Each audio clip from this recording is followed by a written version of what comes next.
Last class में कहां तक पढ़ा था? Cyclic process. अच्छा, साइक्लिक में ये कराते तो क्लॉकवाइज एंटी क्लॉकवाइज है ना। तो हमने ये लिखा हुआ है कि पीवी ग्राफ में अगर कोई प्रोसेस कैसा हो रहा है, क्लॉकवाइज हो रहा है, तो वर्क डन पॉजिटिव होगा और उसको लिखेंगे work done by the system. और अगर पीवी ग्राफ में कोई प्रोसेस एंटी क्लॉकवाइज हो रहा है तो नेगेटिव। और साइक्लिक प्रोसेस के लिए हम चाहे तो वर्क डन निकाल सकते हैं area enclosed inside the graph. अब उसमें प्लस लिखना है माइनस लिखना है, वो हमें क्लॉकवाइज एंटी क्लॉकवाइज से पता चल जाएगा। तो लेट्स से अगर हम यहां पे क्या करें, एक एग्जांपल लें, और एग्जांपल में हमने क्या किया है, प्रोसेस ले लिया इस तरह से,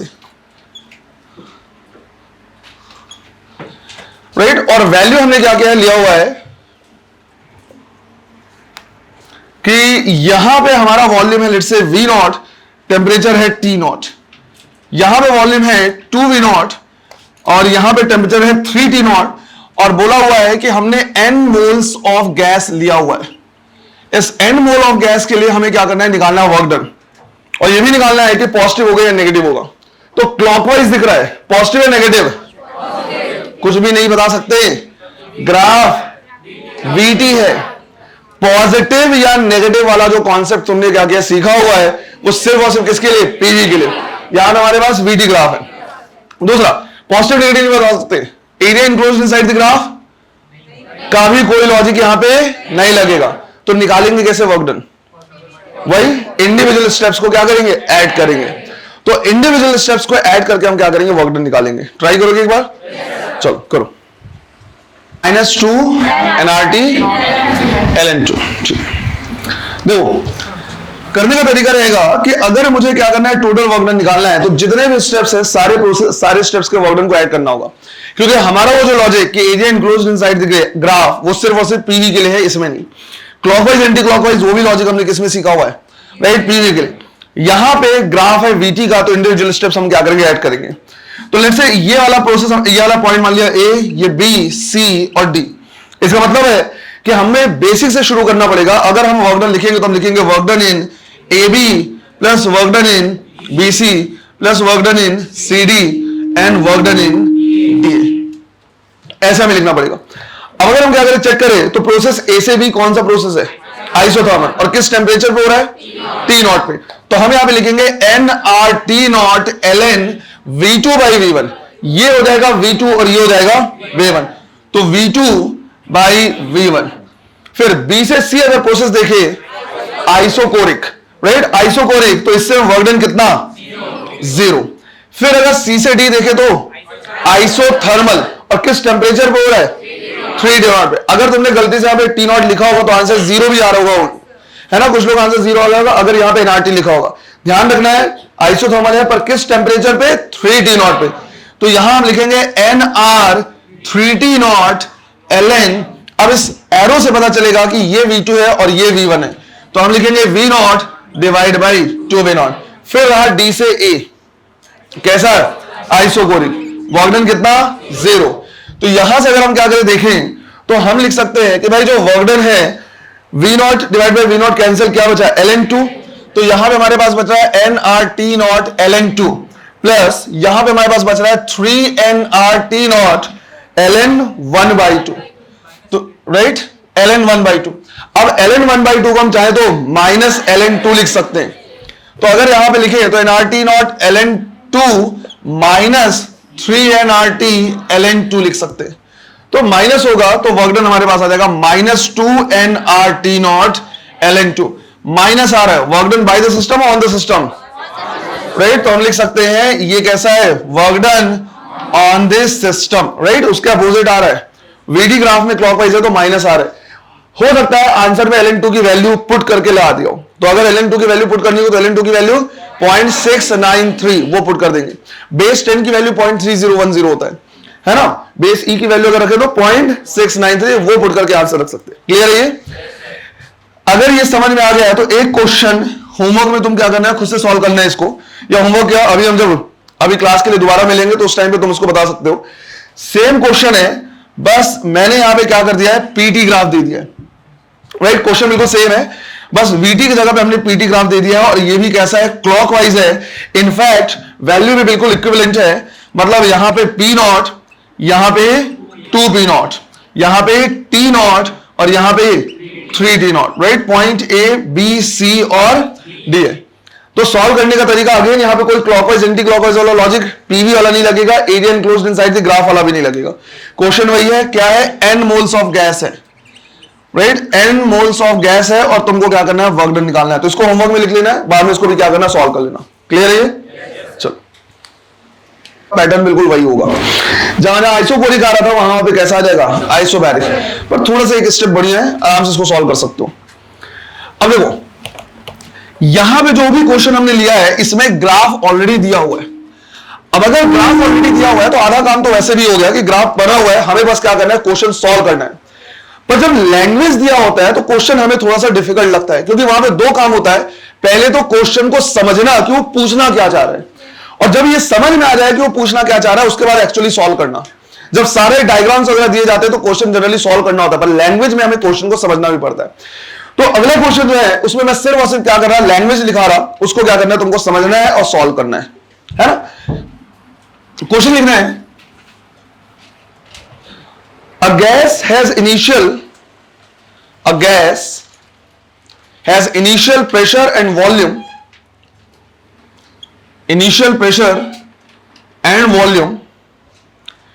P0 and V0 respectively. A gas has initial pressure and volume P0 and V0 respectively. First of all, it is expanded isothermally. It is expanded isothermally to double its volume. It is expanded isothermally to double its volume. Then it is compressed.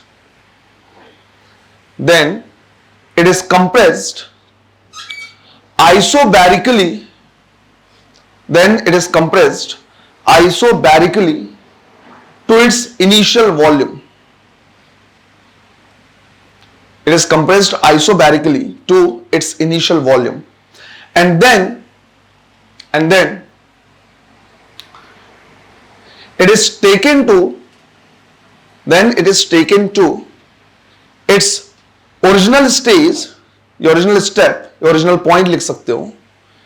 Then it is taken to its original point in isochoric manner. It is taken to original point in isochoric manner. पहला question,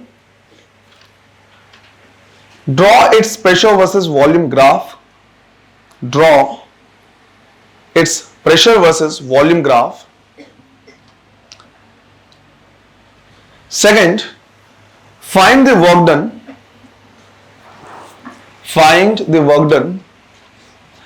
And third, determine if the work is done. Determine if the work is done by the system or on the system. Determine if the work is done by the system or on the system. चलो करो, ये homework वाला question लिख लिया ना?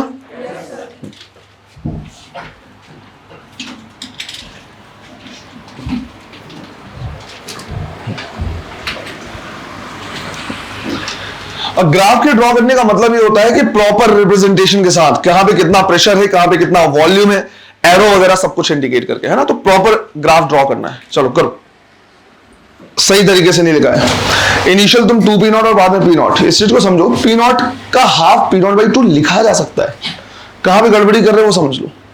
Graph किसके बीच का बनाना है हमें? Pressure volume, right? तो एक तरफ हमने लिया प्रेशर और एक तरफ ले लिया क्या? वॉल्यूम। अब बोला हुआ है हमारे पास, मान लो एक ये पॉइंट है, इनिशियल पॉइंट है, जहां पे ये बोला हुआ है कि प्रेशर कितना है? P0 और वॉल्यूम कितना है? V0। अब हमें इसको एक्सपैंड करना है डबल वॉल्यूम तक। डबल मतलब 2V0 तक। लेट्स से यहां कहीं पे डबल वॉल्यूम है और यहां पे लाइन खींच लिया, कुछ भी हो जाए इसको क्रॉस नहीं करना है। अब V0 से 2V0 किस रास्ते से जाना है? आइसोथर्मल। आइसोथर्मल से जाऊंगा तो ग्राफ कैसा बनेगा? हाइपरबोला। तो ग्राफ बनेगा हाइपरबोला, इस तरह से। पहुंच गए यहां तक? अगर वॉल्यूम डबल हो गया है तो प्रेशर कितना हो जाएगा? हाफ हो जाएगा। इसका मतलब है कि यहां पे प्रेशर इसका हाफ कितना, पी नॉट बाई टू।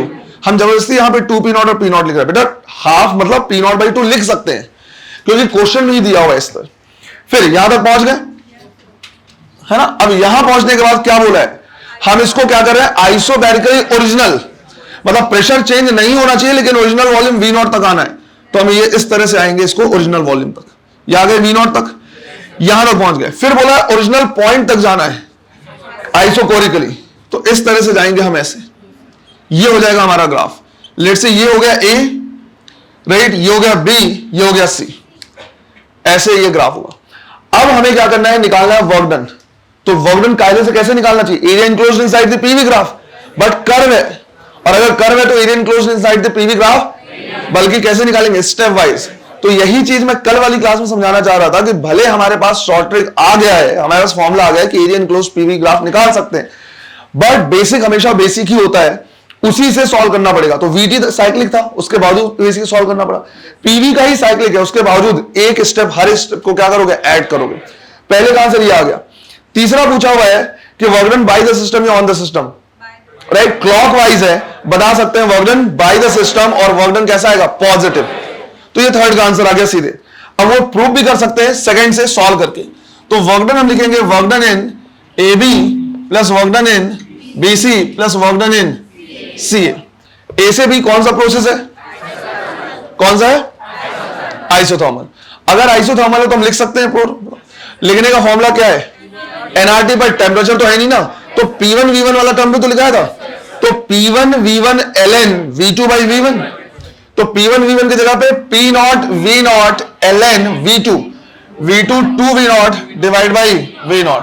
फिर B से C कौन सा प्रोसेस है, आइसोबैरिक। आइसोबैरिक में प्रेशर, फिर V2 माइनस V1, किस प्रेशर पे हो रहा है उसका ध्यान रखना है, तो P नॉट बाई 2, V2 क्या है, V नॉट माइनस V1, फिर आइसोकोरिक, वर्क डन कितना, ये आ गया 0। तो यहां पे हमारे पास ये कैंसिल होके आ जाएगा P not V not ln 2, और यहां पे आएगा minus P not V not divide by 2।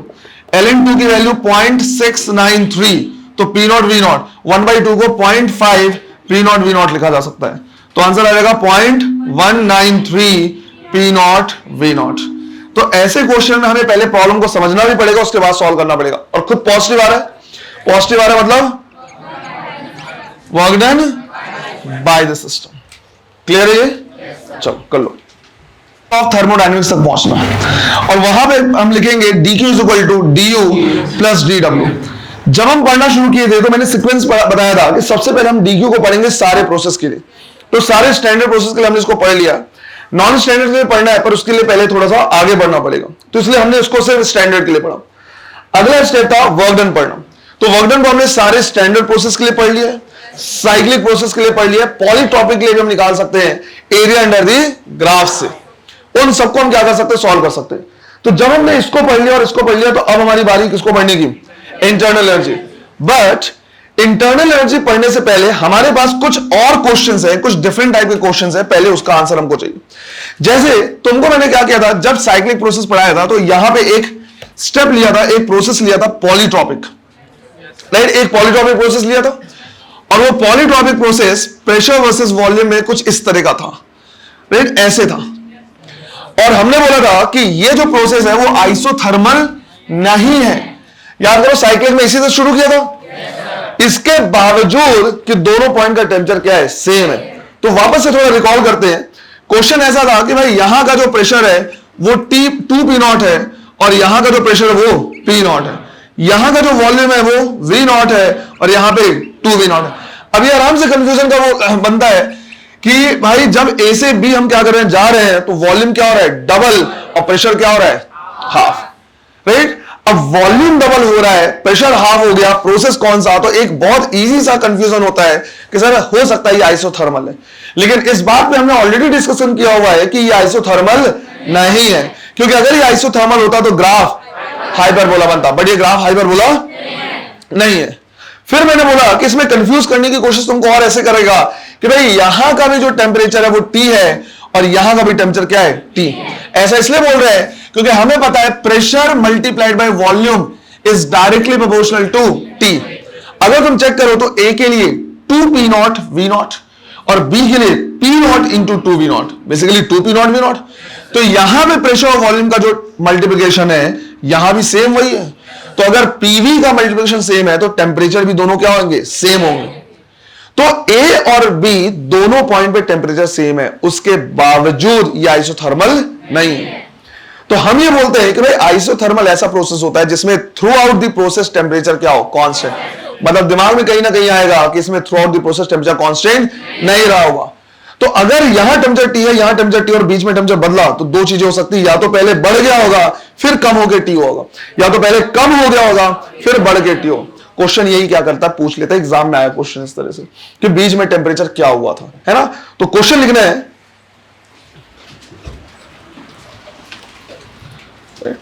Question लिखना है for the given graph, for the given graph temperature, temperature पहला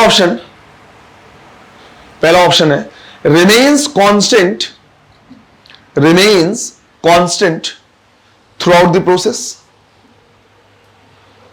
remains constant throughout the process. Second, first increases then decreases, first increases then decreases. Third option, first decreases then increases, first decreases then increases. Fourth, cannot be said anything, cannot be said anything for a polytropic process, cannot be said anything for a polytropic process. तो fourth option है since ये polytropic process और कुछ भी नहीं बता पाएंगे कि बीच में क्या हुआ था क्या नहीं हुआ था, है ना। ये चार ऑप्शन दिए हुए हैं, ट्राई करोगे एक बार, सोचो जरा।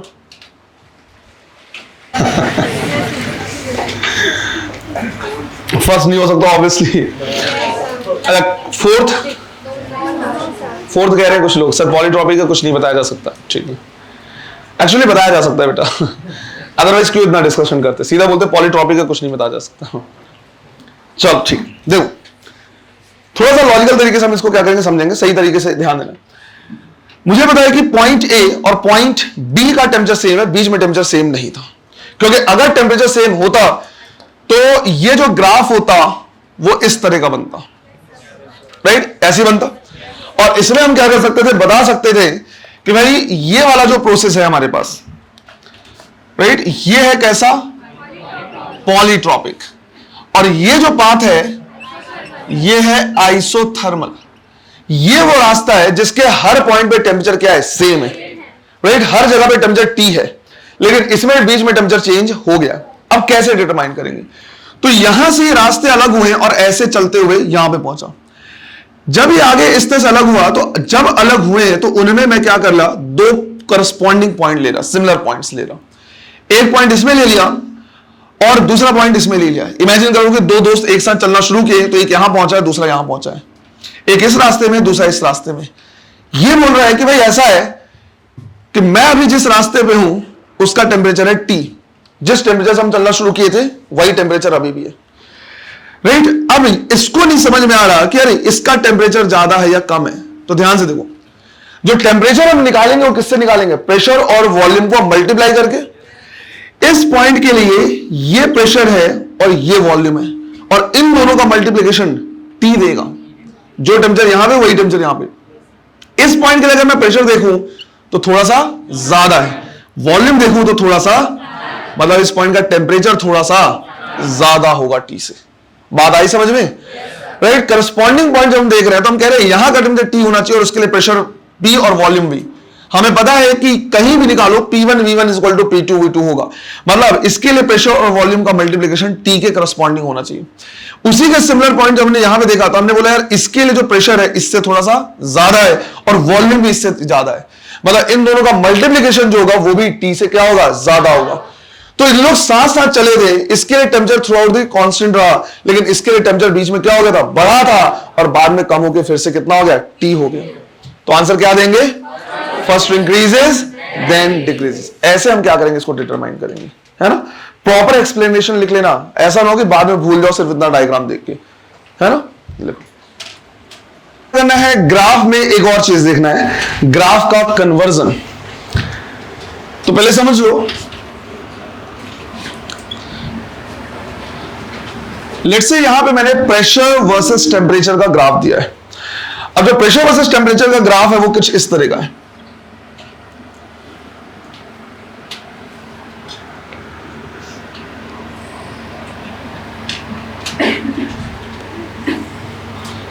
राइट, ऐसे है ना। इसमें जो पॉइंट्स दिया हुआ है, ये है ए, ये बी, सी और ये डी, इस तरह से।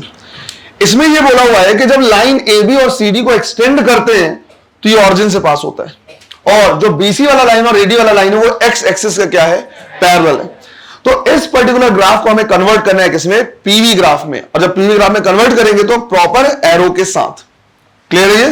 तो क्वेश्चन लिखना है, in the given graph line AB and CD when extended passes through the origin and line BC and AD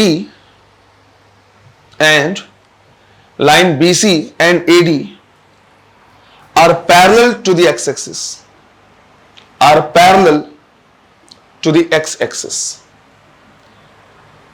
Full stop.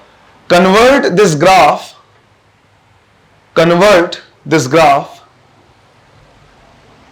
into pressure versus volume. Convert this graph into pressure versus volume. चलो करो, graph convert करना सीख ले तो आराम से कई questions क्या हो जाएंगे, वहां पे बन जाएंगे। पर ग्राफ को कन्वर्ट करने के लिए जितने इसमें स्टेप्स हैं वो तुमको डिटरमाइन करने पड़ेंगे। तो सबसे पहला हमारा ग्राफ का वो है स्टेप है क्या, ए से लेके बी तक। अब इसमें बोला हुआ है कि जब हम इसको एक्सटेंड कर रहे हैं, कहां से पास हो रहा है, ऑरिजिन से। ऐसे इसलिए बोला है क्योंकि अगर कोई स्ट्रेट लाइन ऑरिजिन से पास हो रहा है मतलब डायरेक्ट लिख सकते हैं y directly proportional to x, और यहां पे y एक्सिस पे क्या दिया है p और x में क्या दिया है t, मतलब यह है p directly proportional to t। और ऐसा तब होगा जब वॉल्यूम क्या रहेगा, कांस्टेंट। राइट, वॉल्यूम कांस्टेंट मतलब ये प्रोसेस कैसा हो गया, आइसोकोरिक। राइट, और वॉल्यूम की वैल्यू क्या रहेगी, कांस्टेंट। सिंस हमें प्रेशर वर्सेस वॉल्यूम बनाना है, इन्हीं दोनों पे फोकस रहेगा कि वॉल्यूम कांस्टेंट है या बढ़ रहा है या घट रहा, प्रेशर कांस्टेंट है बढ़ रहा है या घट रहा, इन्हीं पे हमारा फोकस रहेगा। तो पहले हमें समझ में आ गया कि वॉल्यूम जो है वो क्या है, कांस्टेंट है। फिर हम देखेंगे बी से सी तक। बी से सी तक जो है वो एक्स एक्सिस के पैरेलल है, मतलब वाई की वैल्यू कांस्टेंट, मतलब प्रेशर कांस्टेंट। इसका मतलब क्या हुआ, आइसोबैरिक प्रोसेस हो गया। राइट, आइसोबैरिक हो गया, प्रेशर की वैल्यू क्या है, कांस्टेंट। अगर प्रेशर कांस्टेंट तो v डायरेक्टली प्रोपोर्शनल क्या हो जाएगा, t के। ऐसा इसलिए लिख रहे हैं क्योंकि जैसे जैसे टेम्परेचर बढ़ेगा वैसे वैसे वॉल्यूम भी बढ़ेगा। तो हमें पता होना चाहिए ना कि वॉल्यूम कैसे चेंज हो रहा है, प्रेशर तो कांस्टेंट हो गया, वॉल्यूम बढ़ रहा है। राइट, फिर सी से अगर हम क्या करें, डी देखें तो वापस से स्ट्रेट लाइन है, मतलब ये कैसा है, आइसोकोरिक। आइसोकोरिक है तो वॉल्यूम क्या हो गया, constant, P directly proportional to T। Right, P directly proportional to T ये हो जाएगा। और उसके बाद लाइन है हमारे पास D से A तक। D से A वापस से कैसा है, आइसोबैरिक। अगर आइसोबैरिक है तो प्रेशर तो क्या हो गया, कांस्टेंट, और V directly proportional to T। अब यहां से जब इधर जा रहे हैं तो टेम्परेचर क्या हो रहा है, कम। तो अगर टेम्परेचर कम हो रहा है तो वॉल्यूम भी कम हो रहा है, टेम्परेचर कम हो रहा है तो वॉल्यूम कम हो रहा है। बस इन्हीं सारे फैक्टर्स को ध्यान रखना है, और फिर इसको हम कन्वर्ट कर सकते हैं किसमें, प्रेशर वर्सेस वॉल्यूम में। सबसे पहले हमें क्या करना है, ध्यान रखना है, ए से बी बनाना है आइसोकोरिक, वॉल्यूम कांस्टेंट रखना है, और ए से बी में प्रेशर क्या हो रहा है, बढ़ रहा है। तो प्रेशर बढ़ता जाएगा लेकिन वॉल्यूम कांस्टेंट रखना है, तो ये ग्राफ बनेगा इस तरह से। ये हो गया A B, volume constant, pressure बढ़ रहा है। फिर बी से सी में हमको प्रेशर कांस्टेंट रखना है, पर वॉल्यूम को क्या करना है, इंक्रीज करना है। तो प्रेशर कांस्टेंट और वॉल्यूम क्या होगा, इंक्रीज होगा, यहां तक पहुंच गए। फिर हमारे पास है आइसोकोरिक, वॉल्यूम कांस्टेंट होना चाहिए, लेकिन जब सी से डी आ रहे हैं तो प्रेशर क्या हो रहा है, कम हो रहा है। तो यहां पे प्रेशर कम हो रहा है और यहां पे प्रेशर बढ़ रहा था, तो प्रेशर क्या होना चाहिए, कम होना चाहिए। तो ये प्रेशर क्या हो रहा है, कम हो रहा है, हम पहुंच गए सी से डी। लास्ट प्रोसेस हमारे पास प्रेशर कांस्टेंट रखना है पर वॉल्यूम क्या होगा, कम, तो वॉल्यूम कम होगा और ओरिजिनल पॉइंट ए तक हमको आना है। तो ये ग्राफ हमारा जो कन्वर्ट होगा इस तरह से होगा। क्लियर है ये? इससे एक कंक्लूजन और निकालना है, पीटी का साइक्लिक क्लॉकवाइज पीवी के भी क्लॉकवाइज आ रहा है।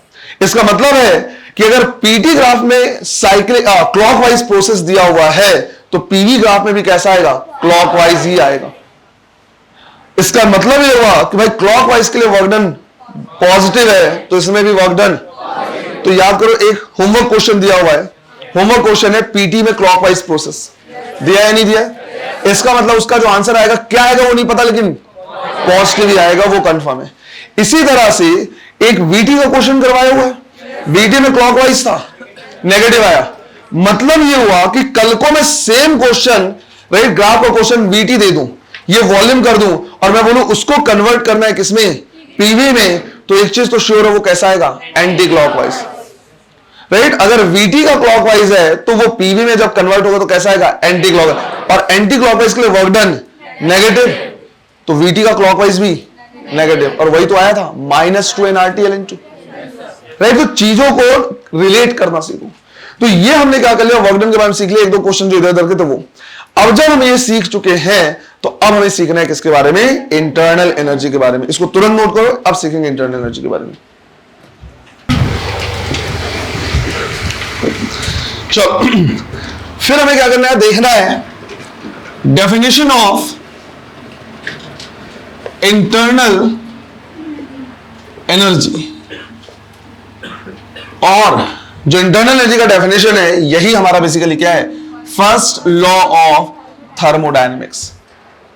राइट, तो स्लैश करके वहां पे क्या लिखना है, फर्स्ट लॉ ऑफ थर्मोडायनेमिक्स पहले लिख लेना है। राइट, लिखना है इसमें,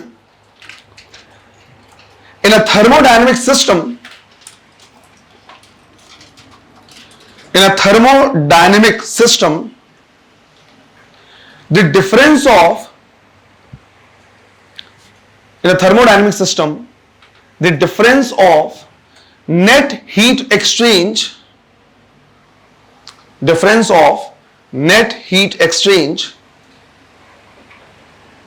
and net work done gives a unique function of temperature, gives a unique function of temperature known as internal energy,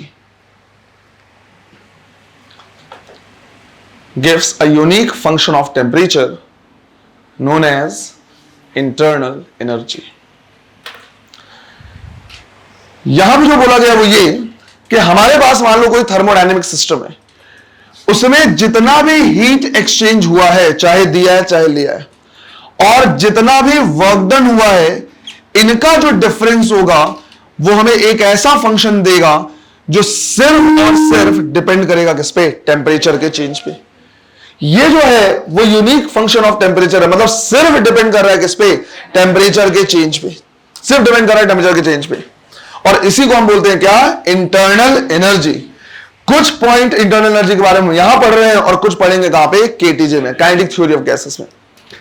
अब यहां पे हमें क्या करना है, यह भी ध्यान रखना है कि कौन सा स्टेट फंक्शन है और कौन सा पाथ फंक्शन है। क्या मतलब होता है वैसे पाथ फंक्शन का, ऐसे फंक्शन जो पाथ पे डिपेंड करते हैं, और ऐसे फंक्शन जो इनिशियल और फाइनल पॉइंट पे डिपेंड करते हैं उनको क्या बोलते हैं, स्टेट फंक्शन, या उसका दूसरा नाम होता है पॉइंट फंक्शन। तो ऐसे बोला जाता है।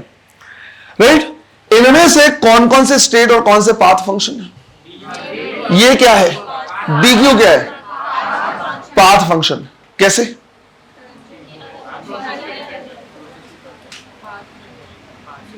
हाँ वही मैं पूछना चाह रहा, कैसे पता कि वो पाथ पे डिपेंड कर रहे हैं।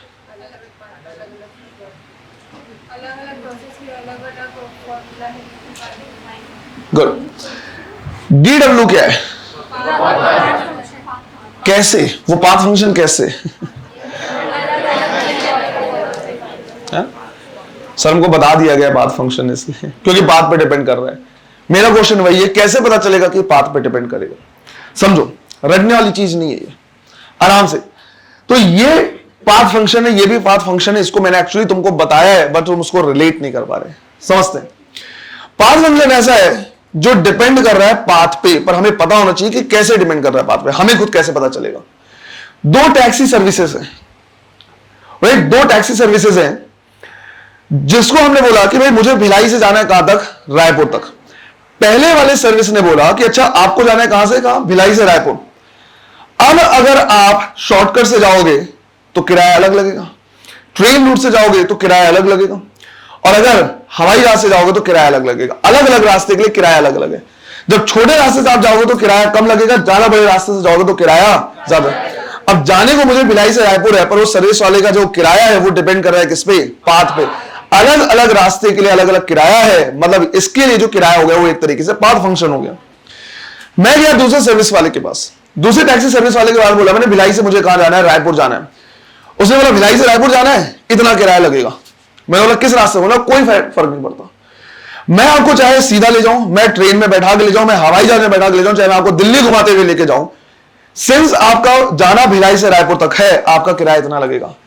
उसके लिए रास्ता मैटर नहीं कर रहा, वो सिर्फ और सिर्फ डिपेंड कर रहा है इनिशियल पॉइंट और फाइनल पॉइंट पे। रास्ता कोई सा भी हो, फेयर उसका एक है, मतलब वो डिपेंड कर रहा है पॉइंट पे, तो पॉइंट फंक्शन या स्टेट फंक्शन हो गया।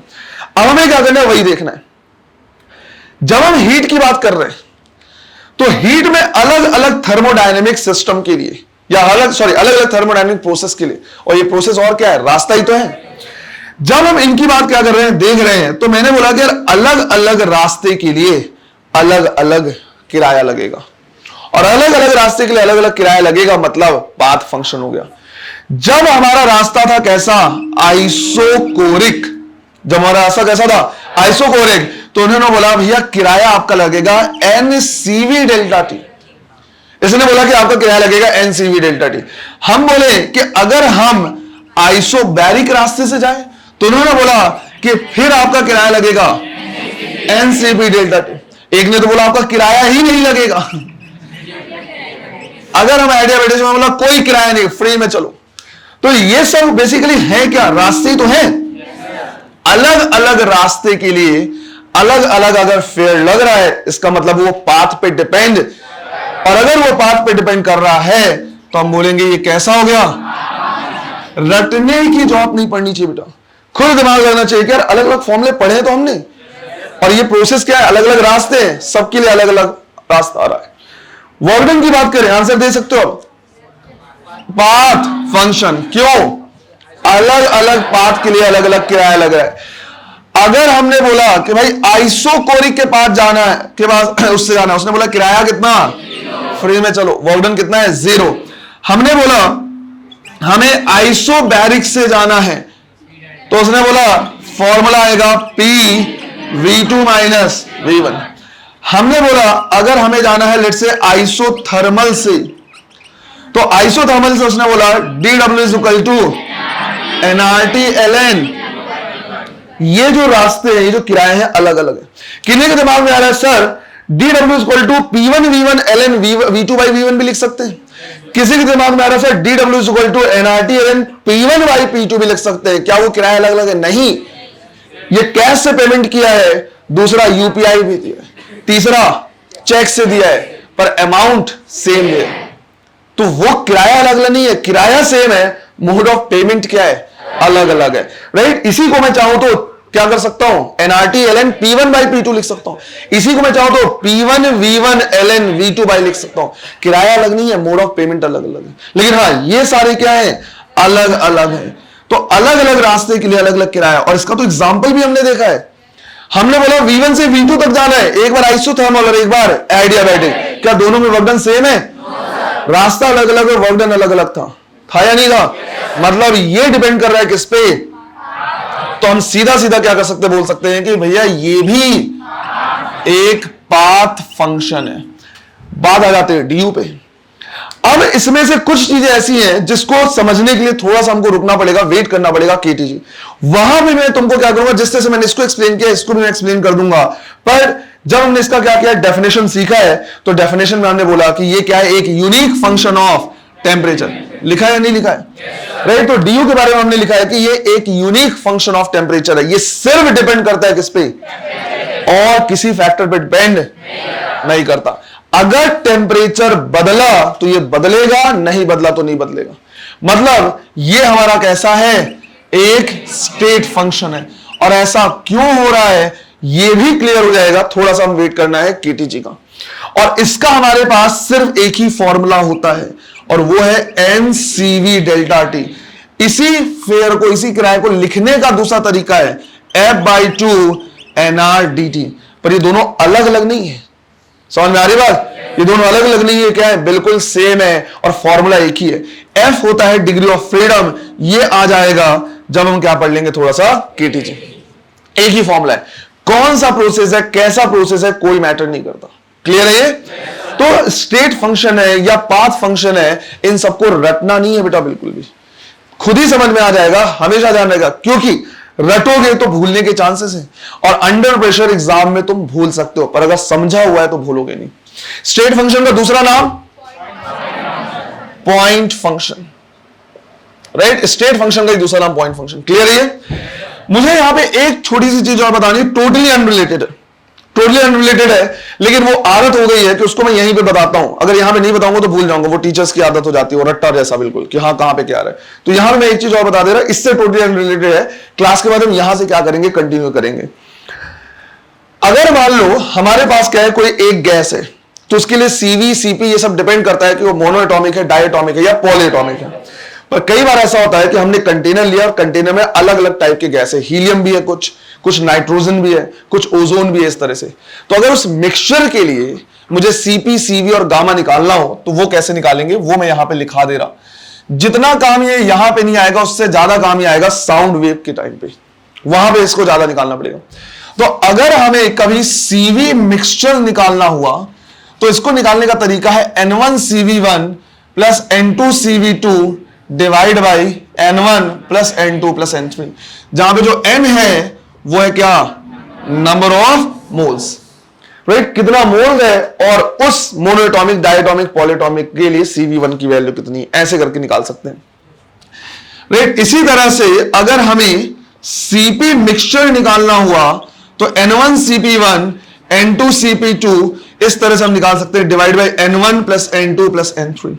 और उसी तरह से अगर हमें गामा मिक्सचर निकालना हुआ तो हम लिखेंगे CP mixture divide by CV mixture, right? Totally इससे अभी अनरिलेटेड है, फिलहाल इसकी जरूरत नहीं, पर यहीं पे इसको क्या करना है, लिख लेना है, जब भी आएगा ऐसे करेंगे। और आगे हम कंटिन्यू करेंगे यहां से। जब हमने इन सबके बारे में क्या कर लिया, पढ़ लिया है, तो अब हम सारे अलग अलग प्रोसेस के लिए, जितने भी स्टैंडर्ड हैं, साइक्लिक है, उनके लिए हम क्या करेंगे, डीयू देखेंगे। हमें पता है कि हम प्रोसेस कुछ भी देखें, डीयू तो सेम ही आएगा, पर उससे हम अलग अलग टाइप के कंक्लूजन निकाल सकते हैं, कुछ थ्योरेटिकल और कुछ न्यूमेरिकल क्वेश्चन देख सकते हैं। क्लियर है ये? तो जब हम क्लास के बाद क्या करेंगे, मिलेंगे तो वहां से क्या करेंगे, कंटिन्यू करेंगे। क्लियर है ये?